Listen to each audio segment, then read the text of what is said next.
each one of you, and please kindly do share so that the others could also join in. And we'll get into the Word of God. Let's pause for a moment of prayer. Let every word that comes out of my mouth, Master, become a seed full of life, that it may touch somebody's heart today and bear fruit for you. Speak, Lord, for your servants listen. In the name of Jesus. And everybody said, Amen. Amen. The topic for today's message is transformation. And why transformation? And what kind of transformation is the word of the Lord talking about? As we see that Jesus said that you need to change, and if you want to be in the part of the kingdom of God, the word of the Lord says that you have to, as it says in Matthew chapter 18 and verse 3, and he said, I tell you the truth, unless you change and become like little children, you will never enter the kingdom of heaven. And also, in other places as well in the Bible, it clearly mentions that we need to change. And what is this change or transformation that the word of the Lord is talking about? Why is there a need for this transformation? Because we live in a hedonistic society, and which is in a constant quest for pleasure and satisfaction. It does not think about the right and the wrong, has no moral values, teaches us to hate rather than to love, filled with jealousy and covetousness. It fills us with pride and sin. And sinful living is being adapted as the modern living. And the word of the Lord clearly tells us that sin is a violation of God's purpose. And what kind of transformation? Why God is looking at transformation? Because God is committed, that is what we understand from the word of the Lord, that God is committed to the task of confirming you and me to the image of His Son. And not outwardly, obviously, but inwardly. And that is in character, in patience, in gentleness, in goodness, in grace, in truth, in discipline. God is committed to transform our lives to the inner character of His Son. Let me repeat that again. That God is committed to transform your life and my life to what? To the inner character of His Son. So what is transformation? Transformation, my dear friends, is a marked change in form, nature, or appearance. It's a marked change in form, nature, or appearance. It is not merely a noticeable change outwardly in behavior, rather it is an inner change. And we know this, that Jesus came into this world to transform it, to transform your life and my life. God sent His only Son so that nobody could perish, but everybody could have an eternal life. And that eternal life is given only when our lives are transformed, or when our lives are renewed, they are changed, they have a new characteristic. And it says that to bring us back to the original state, to the glorified state of how God has created us. Where we all know that God has created us in His image and in His likeness, but because of the sin, because of the disobedience, because of the worldly living, we have fallen away from His grace. We have fallen away from His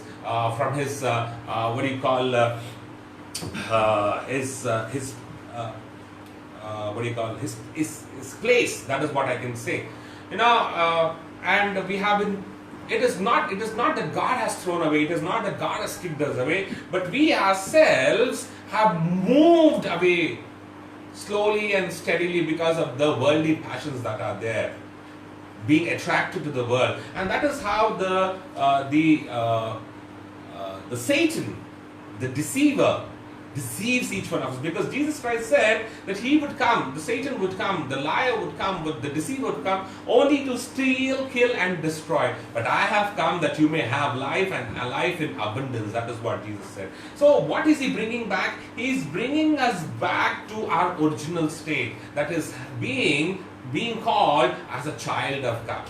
As a child of God. Now transformation happens only through the renewing of our minds. That is what it says in Romans chapter 12 and verse 2. Be transformed with the renewing of your mind. And also with the renewing of our minds comes the renewal of our walk. When there is a renewal of our mind, what we see is we experience renewal of the walk. G.L. Moody wonderfully said, this is one of the G.L. Moody's quote, he said, the Bible was not given for our information, but it was given for our transformation. Hallelujah. It was given, says what? The Bible was not given for our information, but it was given for our transformation. Now as I said, as the word of the Lord says, that be, Romans chapter 12 and verse 2, but be transformed by the renewing of your mind. What is the meaning of renew? To renew is to give fresh life or strength. The meaning of renew is to give fresh life or strength. The way you think determines the way you feel. And the way you feel determines the way you act. Let me repeat that again. The way you think determines the way you feel. And the way you feel determines the way you act.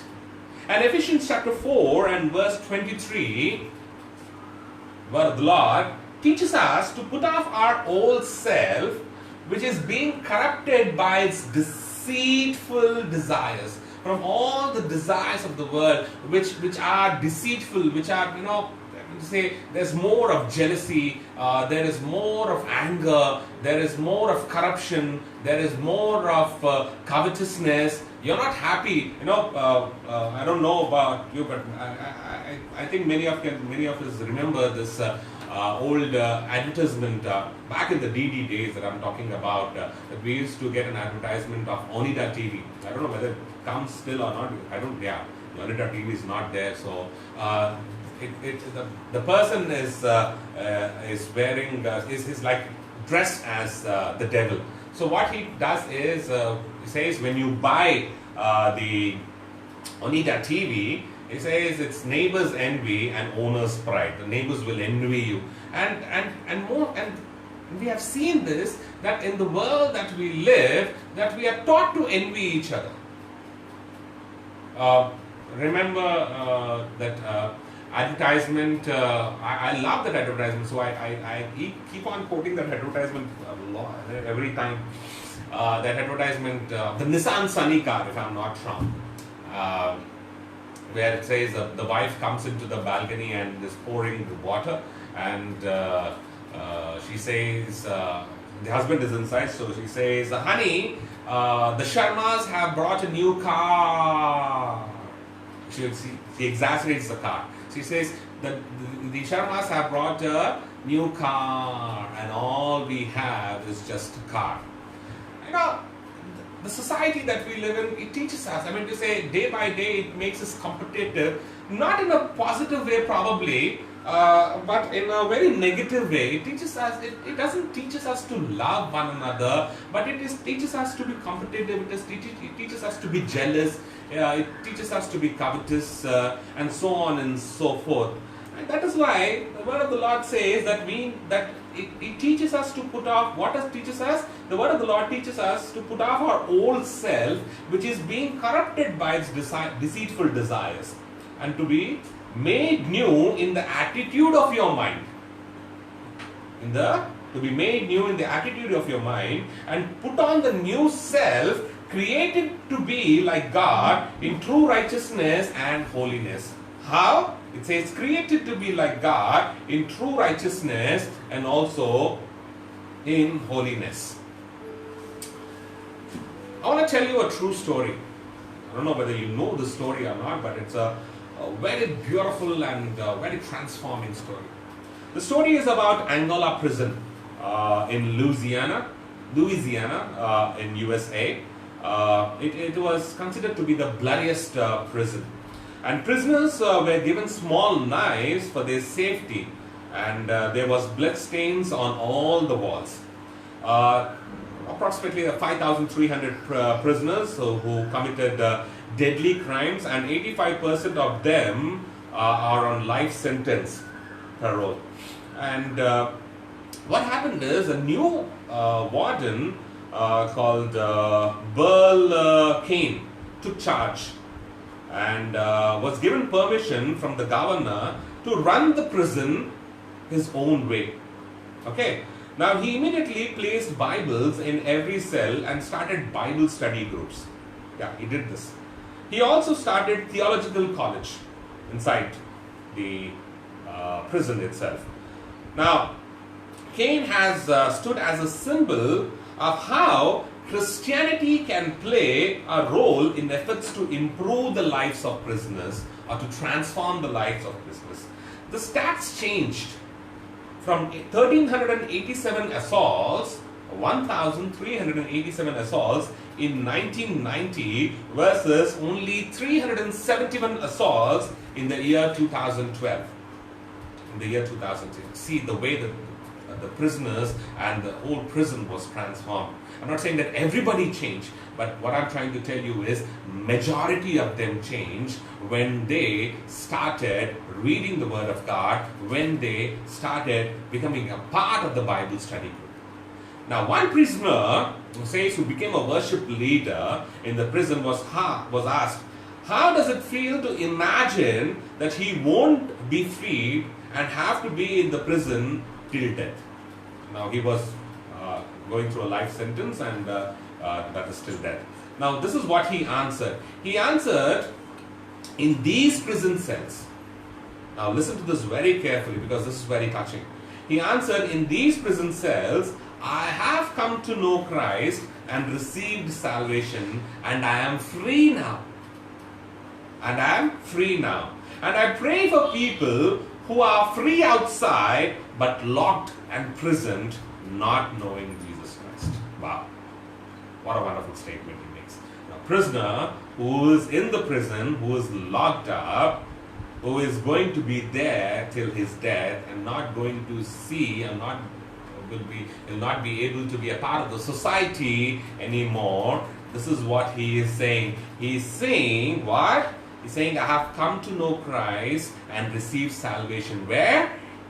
And I'm free now in these prison cells. He says, I'm free now. I'm not a prisoner anymore. Yes, these are the cells that are blocking me this day and probably till the day that I die. But inside, it is the inward change that I have experienced. And he says that I am no more a prisoner to this life and no more a prisoner to the devil, but I am free now. That God has set me free. And he says, and I pray. Now I pray for people who are free outside but locked and prisoned, not knowing Jesus Christ. What a beautiful and an amazing transformation. What a beautiful and amazing transformation. The Word of the Lord teaches us that man charts his own destiny by his conformity or non-conformity to the Word of God. Man charts his own destiny by his conformity or non-conformity to the Word of God. Because Word of the Lord says in Mark chapter 16 and verses 15 and 16. Mark chapter 16 and verses 15 and 16. I hope you're carrying your Bibles with you at this moment of time. He said to them, Go into all the world and preach the good news to all creation. It says, whoever believes and is baptized will be saved, but whoever does not believe will be condemned. It says, whoever believes, it's a free will that has been given by the Lord. It is not a forceful transformation. Bible does not recommend a forceful transformation. Christianity does not recommend forceful transformations, as many of them think there's a forceful transformation. No, it is a change of attitude. It is a change of life. It is a change of thought process. It is a change of heart. That is what the word of the Lord says. It is not that you put a cross in your neck and move. No, it is not a transformation. It is carrying the cross. It is carrying the burden of the cross is what the transformation talks about. And nobody can transform anyone. Nobody can do it forcefully. It has to be the inner change. It has to come from the inside. And that is why it says, whoever believes and is baptized will be saved. That is their wish. That's their own choice. That's their own will. But whoever does not believe, the day is going to come that they will be condemned. Eternal life, my dear friends, with God in heaven and on earth is the destiny of those who conform to the truth. Eternal life with God in heaven and on earth is what? Is the destiny of those who conform to the truth. Because in John chapter 14 and verse 6, Jesus said this. Jesus said, I am the way and the truth and the life, and no one comes to the Father except through me. He says, I am the way. I am the only way, I am the only truth and the only life, and no one comes to the Father except through me. And eternal hell and punishment is the destiny of those who refuse to obey the truth.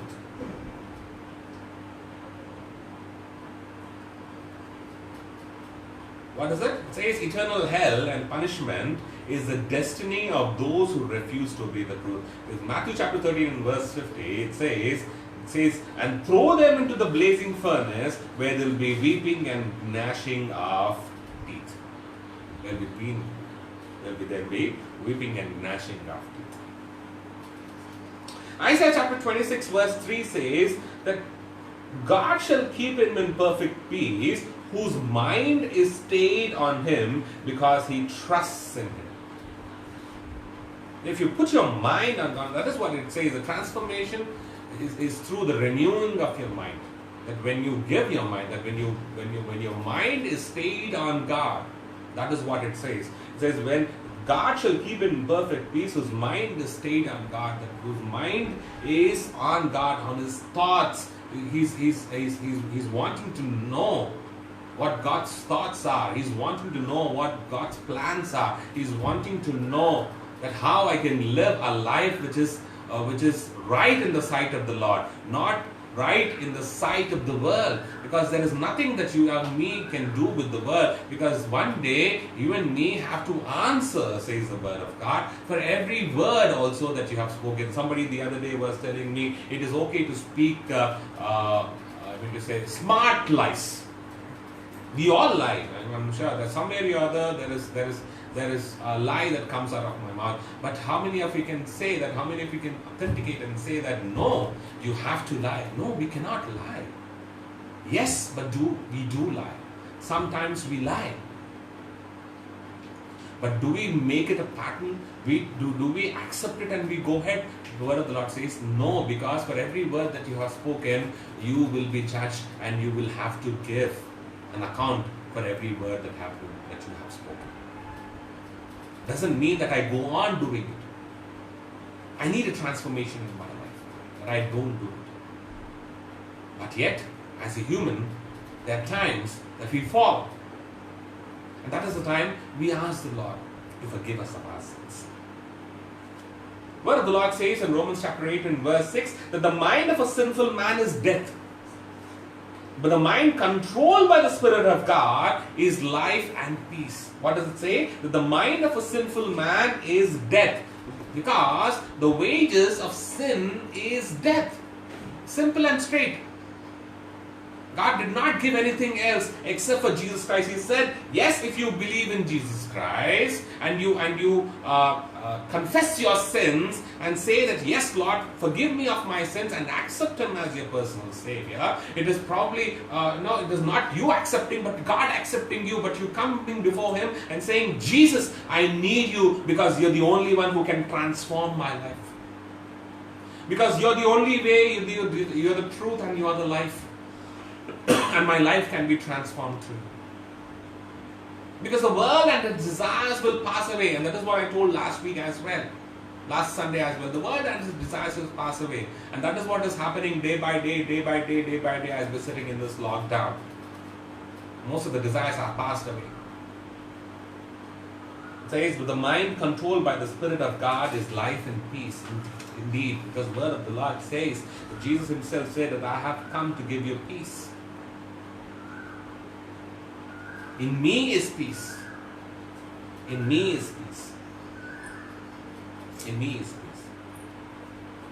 Romans chapter 3 and verse 23, my dear friends, talks about, it says that for all have sinned and come short of glory of God. Everybody has sinned. Everyone, even a Christian, everyone has sinned.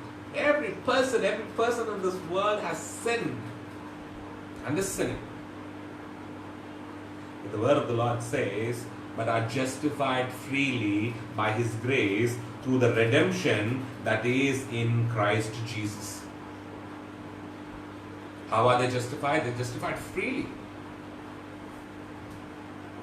Freely justified. Without being charged. Without being charged. Freely that they have been given that. Justification. Because with justice, you get what you deserve. That is what the justice pattern does. With mercy, you don't get what you deserve. That means you have to be, punished, but you are not being punished. But with grace, you get what you don't deserve. With grace, you get what you don't deserve. And my dear friends, says we are made right with God by placing our faith in Jesus Christ. We are made right only by placing our trust, our hope, our faith in Jesus Christ. Because Jesus gives us sacredness. Jesus was sent so that you and me could live a holy life, that we could know that God is very much holy. God has been speaking to me in a wonderful way, and the Spirit of the Lord has been telling me about God's heart. And the other day, as I was kneeling in prayer, one thing I'm going to say, just a couple of weeks back, that God talked about something about His heart, and the other day that I was kneeling, the Spirit of the Lord told me that the heart of God is very tender. It's like probably. Sorry to say, using this example, I'm not supposed to, I think so, but still, the only example that I can give you is about the tender coconut. We drink that coconut water. Some of us have a habit of opening it up and taking out the tender coconut which is there inside. Which is in Hindi we call it as malai or something. We just take it out. It's very tender, and that is what I felt. Spirit of the Lord telling me that the heart of God is very, very, very, very, very tender. And what you and I are doing is every day we are scarring that heart by our ways, by our thoughts, the way that we live. And that is why we need a transformation in our lives. And that is why God sent His Son, so that only through Jesus, we have that sacredness in our life. Because the word of the Lord says in Hebrews chapter 4 and verse 15, but we have no one who has been tempted in every way, just as we are, yet He did not sin. The word of the Lord says that when Jesus was there on this earth, He is a model that we have to look forward to, that we keep on looking to. Because the word of the Lord says what? That He has been tempted in every way, just as we are, yet He did not sin. So He shows us the way. He shows us the way through that. Jesus gives the essential word to our life. The word of the Lord says in Ephesians chapter 1 and verse 5. Turn with me to Ephesians chapter 1.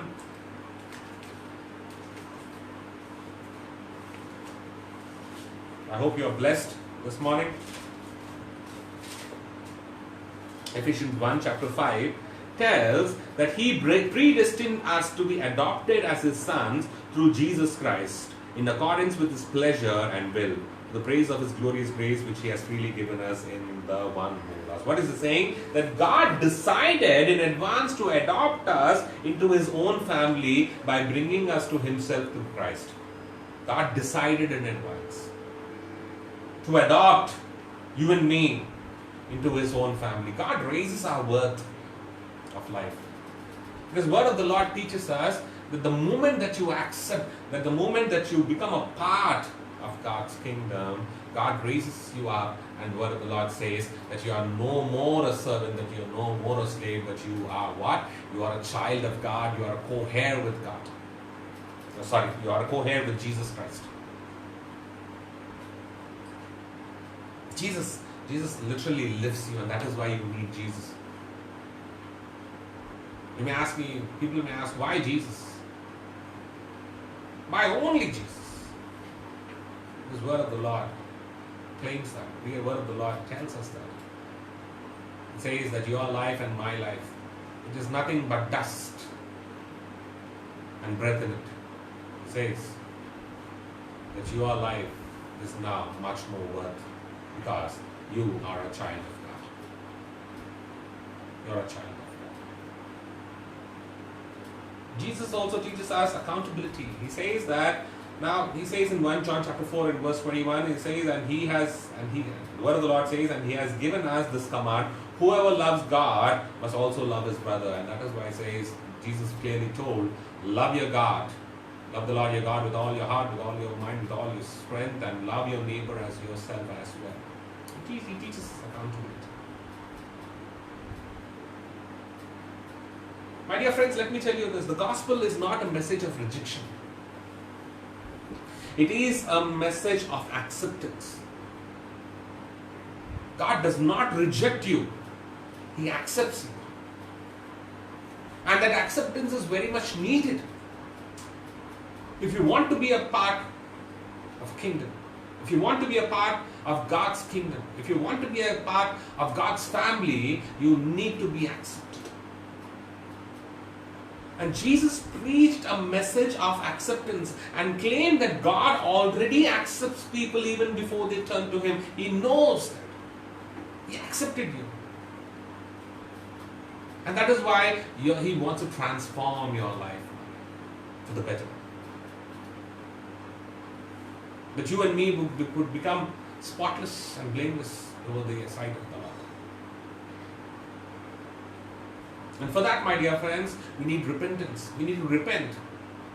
Repentance is changing our ways, changing our attitudes. And my dear friends, the word of the Lord, and when you look at in Jesus' teaching, repentance in Jesus' teaching is not a condition for acceptance, it is a response to the acceptance that God has already extended to all persons through Jesus Christ. Let me repeat that again. Repentance in Jesus' teaching is not a condition for acceptance, it is a response to the acceptance. The moment that you accept, you respond by repenting of your sins. That God has already extended to all persons through Jesus Christ. And God extends redemption, God extends transformation, God extends forgiveness, God extends guidance through Jesus Christ, our Lord and Savior Jesus Christ. Amen? He does that.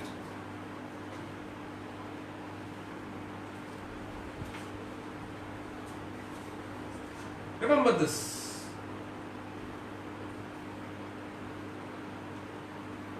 In Romans chapter 6 it tells that our old nature has to be crucified with Him. Has to be crucified with whom? Has to be crucified with Jesus Christ. So that the body of sin might be done with and be no longer slaves to sin. What has to be done? It says our old nature has to be crucified with Jesus Christ so that the body of sin might be done with and be no longer slaves to sin. In verse 12 to 14, Romans chapter 6.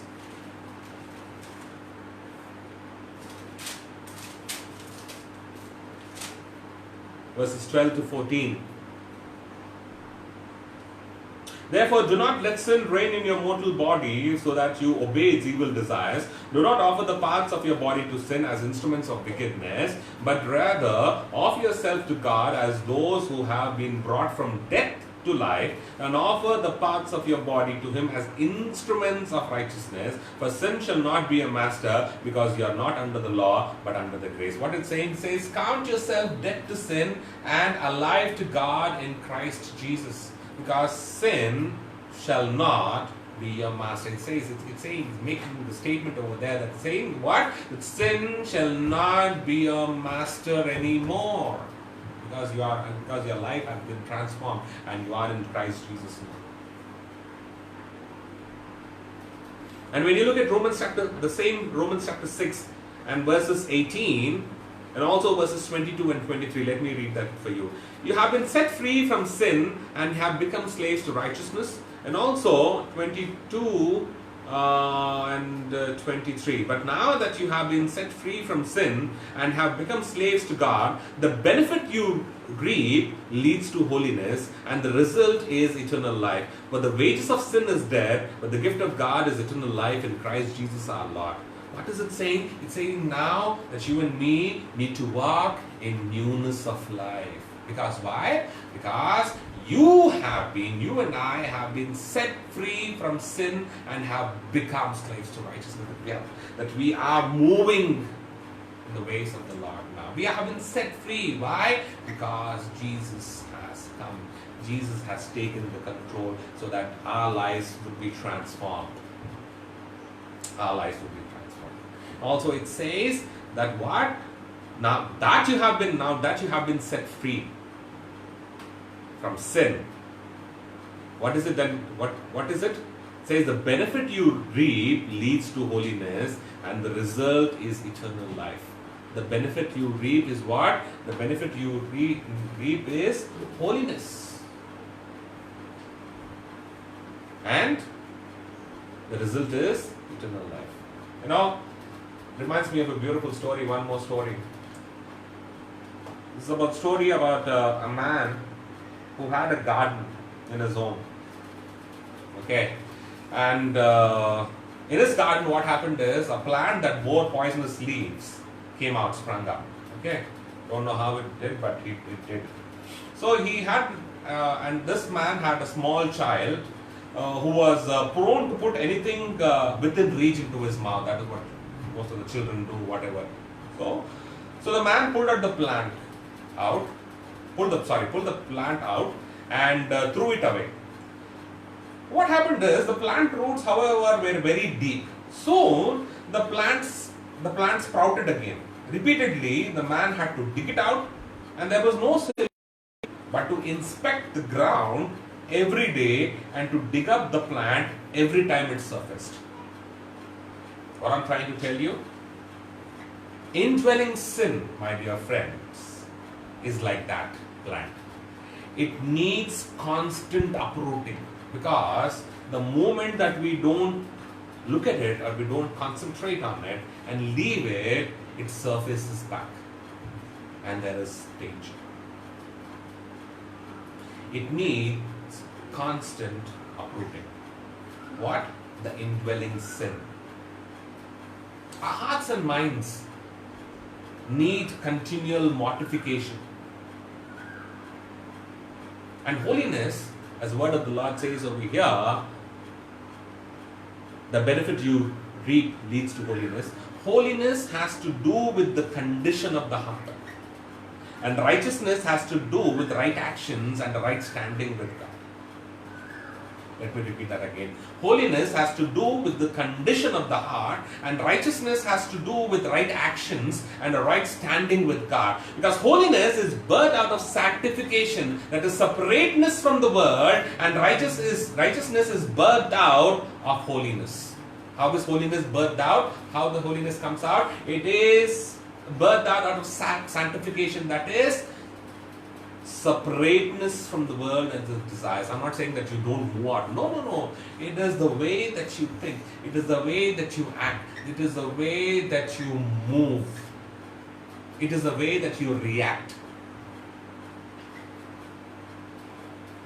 It says separateness from the world, and the righteousness is birthed out of holiness. Why holiness? I'm going to say, I can give it another example. Because of the growing pollution in the waters, it is highly recommended that we use every house have filters in their homes, probably RO filters, aquaguards, or people now don't drink the normal water. I would say they go and bring the water in the cans or boil the water and so on and so forth. And what we basically want to do is want to remove those impurities and contaminants from the drinking water, and so that we drink only purified water for the sake of our physical health. And if we have so much, when we concentrate and we look towards the purification and also, for our taking care of our health, in the same way, my dear friends, in this age of growing immoral pollution, is anything less required for our spiritual health?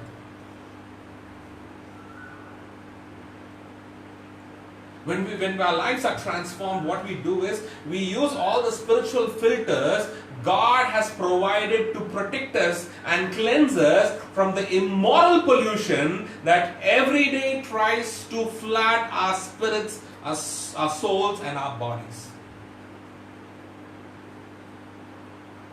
We need to use those spiritual filters.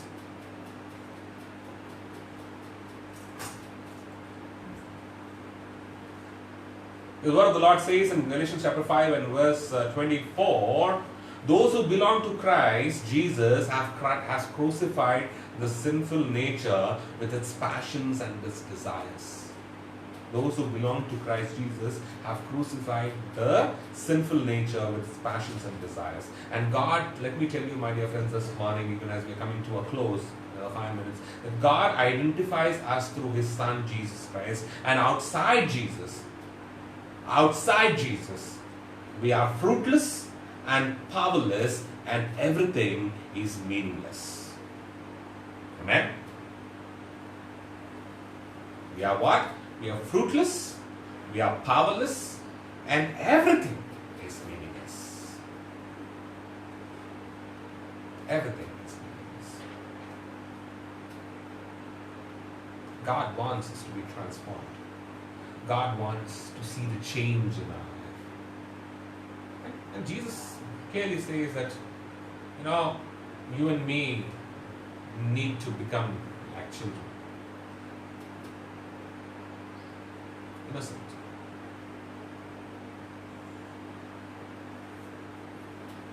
That is what it says. Christians, Ephesians chapter 4 and verse 20-24 says that you and me are created in righteousness and true holiness. We are created in righteousness.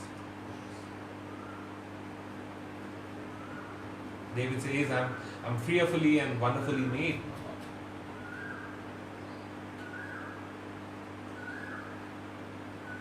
And only when there is transformation, you can see the holiness coming in our lives. True holiness.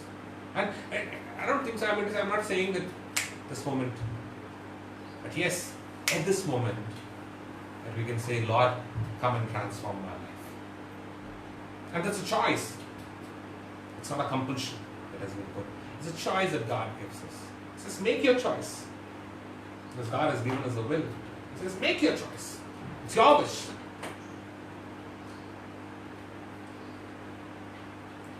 If you make the right choice, you will reap the right benefits. Thus, holiness will bring forth the right fruit.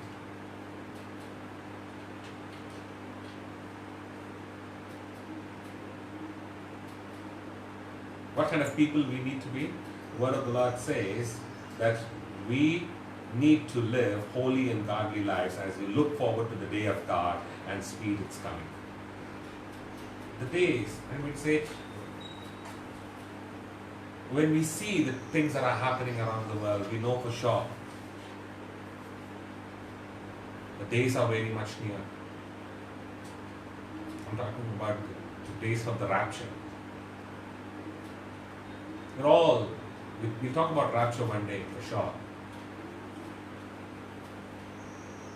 To make you understand what rapture is. how we need to be ready for that rapture. Says, like that, you and me will suddenly disappear from the earth. Who? Only those who know Jesus.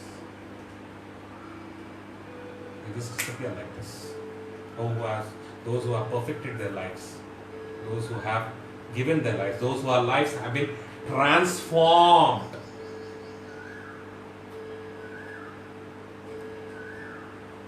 The inner change, God is talking about. So, my dear friends, this morning, as we close, one thing that I want to encourage you this morning, my dear friends, look to Lord Jesus. Look to Lord Jesus. Just look at this wonderful place. And the things of the earth will go strangely dim in the light of His glory and grace. Turn your eyes towards Jesus. Look full to His wonderful face. And the things of the earth will go strangely dim in the light of His glory and grace. Shall we look to God? And at this moment of time, people who are watching, if you want to make a commitment to the Lord, or if you feel that yes, my life needs to be transformed, I feel the urge, I feel that pain in my heart, that yes, my life is not right. My life has always have been what I could eat, what I could drink, or what I need to live with.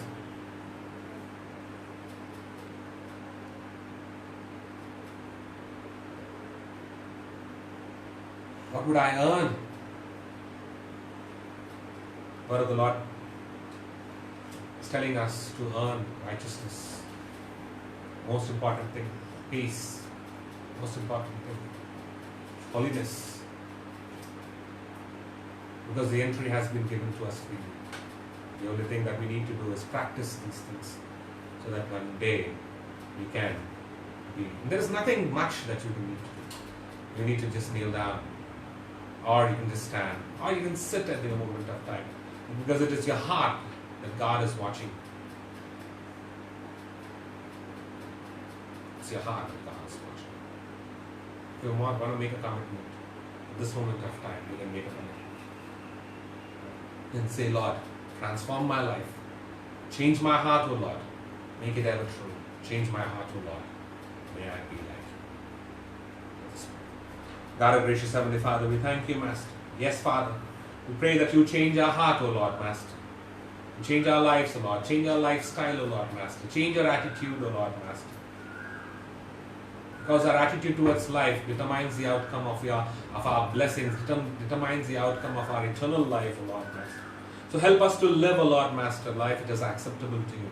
Let us help us to live a life which will glorify your name and give you the glory and the honor.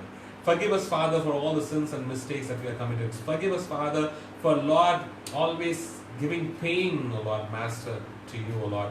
Lord, hurting you, O Lord, Master, hurting the tender and compassionate heart of yours, O Lord, Master. Forgive us for everything that we have done, O Lord, and help us, O Lord, Master, at this moment of time to make a commitment, O Lord, Master, and say, yes, Lord, that I would, O Lord, Master, with me it is impossible, but with you it is possible. So I give my life to you, Master.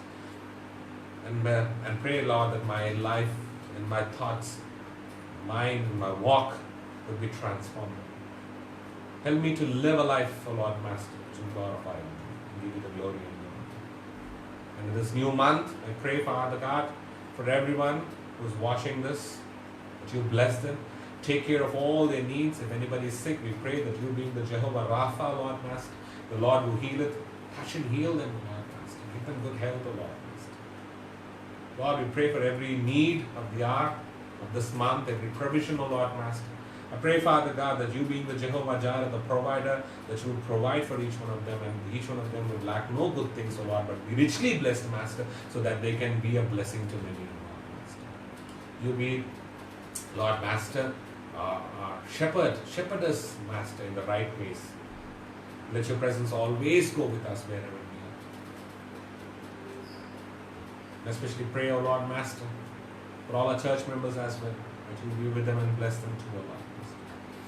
We pray, Father God, for this pandemic situation, O Lord Master. We see a little relief, O Lord Master, but we know, Father God, that it's still out there, and the only way that it can go is only through you, O Lord Master, that you would take it out. So we ask Thee, O Lord Master, and we repent of our sins, O Lord, and ask Thee to be merciful towards us. Bless us and make your face shine upon us, O Lord. We pray for the government, that they take the right decisions. Pray for all the government officials and the workers, the doctors and the medical team and everyone, Lord, every government servant who's working, that you be with them, O Lord Master, police, everyone, that you would with them, protect them, O Lord, give them the patience that they need, O Lord, at this moment of time, O Lord. Pray for every country, O Lord. Pray for our state, pray for our country, pray for our ministers, pray for our chief minister, pray for our prime minister, pray for the president, for the cabinet members, O Lord Master. Pray for every individual, O Lord Master. And pray for many who do not know you, and they also come to know you, O Lord Master, and accept you as a person. And pray, Father God, that you touch and heal every land, touch and heal every life, Master. And thank you for this blessed opportunity that you have given us, O Lord. Please be with us through this week. That when we come back again, we will praise you, worship you, Lord. Find every kind of evil, every force of darkness, every principal demon, every work of the enemy. And pray, Lord, that no weapon that is formed against us shall prosper, and refute every time it refuses. This we ask in the most precious name of our Lord and Savior Jesus Christ. God us to pray. Our Father, who art in heaven, hallowed be thy name. Thy kingdom come, thy will be done, on earth as it is in heaven. Give us this day our daily bread, and forgive us our trespasses, as we forgive those who trespass against us. And lead us not into temptation, but deliver us from evil. For thine is the kingdom, the power, and the glory, forever and ever. Amen. And now, with the grace of the Lord Jesus Christ, the love of the Father, and the fellowship of the Holy Spirit, rest, remain, and abide with each one of us, both now and forever. Amen. God bless you all, and I hope you had a blessed time this morning.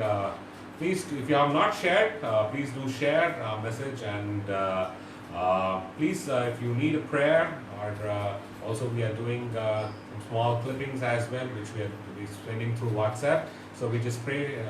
We ask if you need those clippings, you can just leave in your phone number as well, so that we can send it to you on WhatsApp.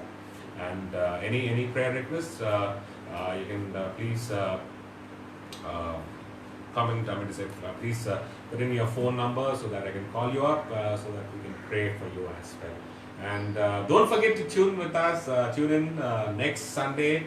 Next Sunday we're celebrating Mother's Day, and we'll be speaking on Mother's Day. So all the mothers out there, please make sure that you log in. Not only mothers, don't just put it for mothers, but everyone. We all come together and praise the Lord and give Him the glory and the honor. Thank you once again for being with us this morning.